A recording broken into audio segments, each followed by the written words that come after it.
नमस्कार मंडळी, रिव्हिजनमध्ये सगळ्यांचं स्वागत आणि सरांचे नमस्कार.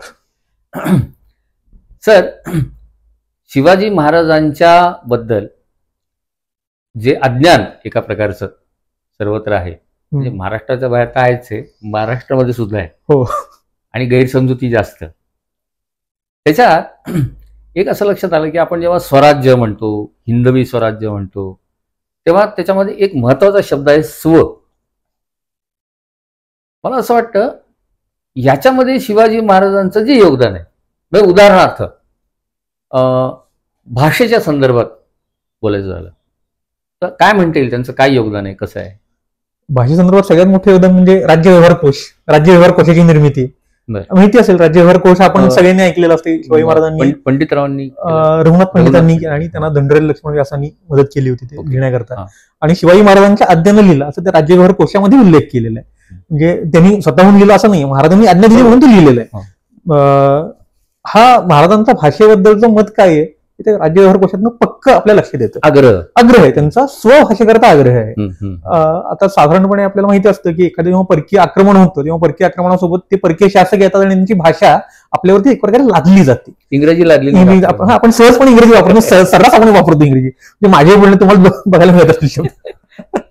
तर हे जे शब्द आहेत हे दूर व्हावेत म्हणून तो राज्य व्यवहार कोश निर्माण झालं. आणि आपल्याकडे असा एक समज असतो की राज्य व्यवहार कोश निर्माण झाला म्हणजे ते नावावरून आपल्याला असं वाटतं की राज्य व्यवहारामध्ये वापरायचे शब्द महाराजांनी फक्त बदलण्याचा प्रयत्न केला. शासकीय परिभाषा बघतो, म्हणजे आपल्याकडे शासकीय परिभाषा वेगळी परिभाषा असते. आपण ती पत्र वाचल्यानंतर आपण एक जी आर बघितल्यावर म्हणतो की अरे हे काय लिहिले याच्यात कळत नाही. महाराजांचा उद्देश असा नाहीये. महाराजांना लोकव्यवहारात वापरले जाणारे शब्द बदलायचे. म्हणजे त्यांनी बदलले शब्द, म्हणजे त्यांनी स्वतःच्या मंत्रिमंडळातले जे शब्द आहेत ते वापरलेले शब्द जे आहेत ना, म्हणजे त्यांना पेशवा आपण सहजपणे वापरतो, पेशवा तो फारसी शब्द आहे. त्यांनी जे बदलून मुख्यप्रधान शब्द आणलाय. पंतप्रधान नंतर मुख्यप्रधान शब्द त्यांनी वापरलेला आहे. त्यानंतर डबीर शब्द आहे, त्याला सुमंत शब्द आणलाय. मंत्री हा नवीन शब्द त्यांनी आणलेला आहे. असे शब्द महाराजांनी बदललेले आहेत, राज्य व्यवहारामधले बदललेले आहेत. त्याचसोबत व्यवहारामध्ये जे शब्द असतात, वापरले जाते शब्द असतात ना, त्यामध्येही शब्दांमध्ये त्यांनी बदल केले. उदाहरणार्थ एक मजेचं उदाहरण सांगतो. आपल्याला तेव्हा चहा वगैरे काही नव्हता त्यावेळेला. कहावा माहिती असेल आपल्याला, साधारण काश्मीर मधलं पेय म्हणून आपल्याला माहिती असतं. खास करून इस्लामिक राज्याकडे खास करून पित असणार आहेत कहावा. कहावाला तुम्ही वेगळा शब्द दिलेला आहे, विश्राम कषाय. हे लोकव्यवहारातले शब्द बदलले जात आहेत. मग असे बरेच छोटे मोठे शब्द त्यामध्ये बदलले जात आहेत. म्हणजे रक्षक हा शब्द असेल, असे बरेच वेगवेगळे शब्द आपण जे नित्य व्यवहारात वापरतो त्यात जवळपास काही भाग केलेले आहेत. राज्य व्यवहारातले शब्द, नित्यवेगळी शब्द, वस्त्रप्रमाणांकरता शब्द, दागिन्यांकरता शब्द, आपले जे खडे वापरतो ना आपण त्याला सुद्धा वेगळे, आपले जे अंगठ्यांच्या वगैरे खडे असतात ना त्यालाही वेगवेगळे शब्द त्यांनी दिलेत. वैडूर्य हा शब्द त्यात आलेला आहे. असे शब्द त्यांनी त्यामध्ये बदललेले आहेत. त्यामुळं महाराजांचा आग्रह फक्त राज्य व्यवहाराची भाषा बदलणं असं नाहीये, तर समाजामध्ये जे परकीय शब्द आलेले रूढ झालेले ते बदलून संस्कृतोद्भव मराठी शब्दांचे कसा वापर होईल ह्याच्याकरता महाराज प्रयत्न करतात. हे त्या राज्य व्यवहार कोशामधनं आपल्याला समजतं. आणि पत्राचा जो हे असतो ना, ज्याला आपण संबोधन म्हणतो सुरुवातीला, मायना, जसं तुम्हाला सुरुवातीला मी म्हटलं आदरणीय अमुक अमुक सर, याच्यामध्ये पण त्यांनी बदल केलेला आहे. शिवाजी महाराजांची राज्याभिषेकाच्या आधीची पत्र जी आहेत ना, रक्त खाणे श्री शिवाजी अशा नावानं तो अरबी फारसी याच्यामध्ये तो आहे मायना. राज्याभिषेकानंतर स्वस्तिश्री राज्याभिषेक शके असा उल्लेख करून पत्र यायला लागली.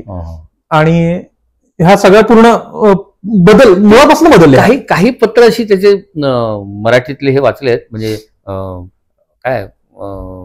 काय विराजते, मर्यादे विराजते वगैरे सांगतो. आता जी पत्र लिहायची एक परंपरा असती, शिवाजी महाराजांनी ही पत्र, ही फारसी परंपरा नाही आहे. नाही, महाराजांनी स्वतः तयार केलेली परंपरा आहे बरं का. पूर्वीची सगळी पत्र असेल, तुम्ही जर शिवाजी महाराजांच्या राज्याभिषेक आधी पत्र बघितलीत, म्हणजे मराठ्यांची पत्र असतील ती सुद्धा, किंवा बाहेरचे आपल्या सरदारांची पत्र असतील ती सगळी पत्र बघितलीत ना, तर त्याची पद्धती लिहायची एक पद्धत असते. पत्र लिहायची आपण आज जशी बघतो जी आर काढायची एक पद्धत असते, घाटणी असते. ती पद्धत महाराजांनी नव्यानं रूढ केलेली आहे. आणि त्याकरता लेखन प्रशस्ती नावाचा एक ग्रंथ लिहून घेतलाय महाराजांनी. आणि त्यामध्ये कुठलं मुद्रा कुठं लावायची, लेटर रायटिंग नवीन टेक्स्टबुक त्यांनी आणलेलं आहे.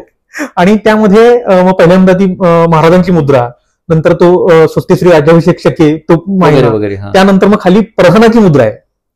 प्रधानाची मुद्रा सुद्धा मराठीत आहे किंवा संस्कृतमध्ये मुद्रा आहे. काही बाकीच्या काही मंत्र्यांची मराठीत आहे किंवा संस्कृतमध्ये.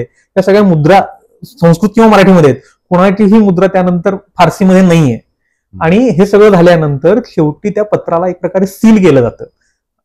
आता तुम्ही कॉम्प्युटर असल्यामुळे तुम्हाला सील वगैरे प्रकार करायची गरज पडत नाही, पीडीएफ फाईल तुमचे तयार होतात. ते पत्र सील करायला लागतात. ते सील करण्याकरता मर्यादे विराजते नावाची एक मराठी मुद्रा सगळ्यात शेवटच्या अक्षरावरती उमटवली जायची. ते पत्र संपलं, सील झालं. म्हणजे पुढे आणखीन काही गडबड करायची काही भानगड नाही. ती मुद्रा ही मर्यादे विराजते संस्कृत वाक्य, संस्कृत शब्द येतो. अच्छा, मंडळी, स्वभाषेचा आग्रह म्हणजे नुसतं प्रेम करणं किंवा नुसतं मराठी असे आमुची मायबोली असं म्हणून भागत नाही, तर त्याचा व्यवहारामध्ये उपयोग केला पाहिजे. आणि अशा भाषेला जेव्हा राजाश्रय मिळतो तेव्हा ते स्वराज्य म्हणवलं जातं. याची चांगली माहिती सरांनी आपल्याला दिली. पुन्हा असंच कधीतरी भेटूया सर.